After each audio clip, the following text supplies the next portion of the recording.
The only weapon that works in this warfare is the fear of the Lord. The only thing that is a defense for me is when I surrender my thoughts, my desires, my choices, my motivations, my purposes to my Savior, Creator, who knows better.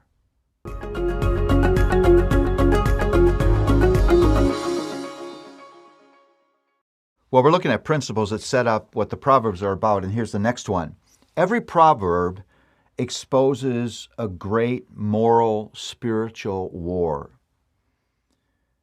I can say this for sure. You will simply not understand your life. You will not understand what you face every day. You will not understand how to deal with the things you face every day unless you understand this great moral, spiritual war. This moral war is what makes marriage hard. How could this person that you love so draw such irritation and impatience out of you? It's what makes parenting exhausting and discouraging. I can tell you how many conversations I've had with parents who are just ready to tear their hair out. It's not that they don't love their children, they deeply love their children.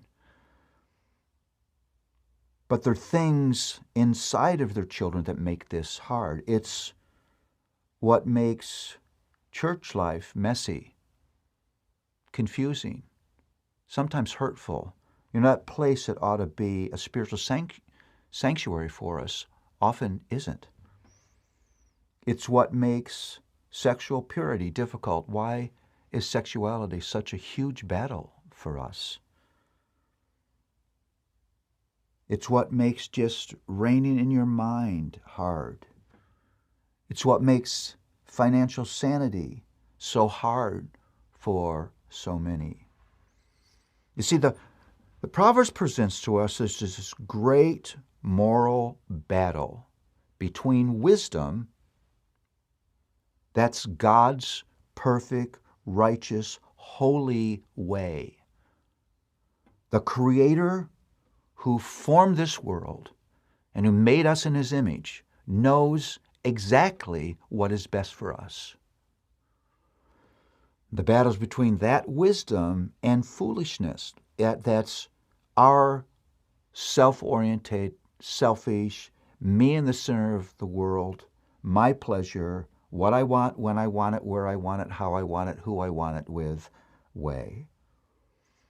And every place in life is a war between those two things, a great moral war. It upsets me often the way we talk about spiritual warfare. You hear those terms and people think demons and deliverance and weird things, and actually, spiritual warfare is a very normal thing. It takes place in all the normal places of life.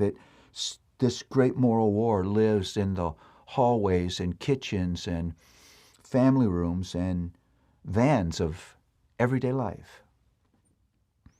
And so Proverbs pictures life right here, right now, as a spiritual warfare battleground. And the epicenter, the turf of that battleground is your heart. And so the war is played out in all the places where you live every day. It's a war out there. This isn't peacetime. Peace is coming. But there's a war going on, and that war is fought in our hearts between God's holy, righteous way and our desire for our way. And that desire to have our own way will be with us as long as sin still lives inside of us. It's why you get mad in traffic. It's why you get mad at the person who stands in front of you in line. It's why it makes you mad when somebody disagrees with you. It's why it hurts you when people don't pay attention to you. It's that moral war. And here's what the proverb presents. The only weapon that works in this warfare is the fear of the Lord. The only thing that is a defense for me is when I surrender my thoughts, my desires, my choices, my motivations, my purposes to my Savior, Creator, who knows better. It's the one place in war where surrender is victory. And when I'm willing to surrender, then I can defend myself in this great moral battle.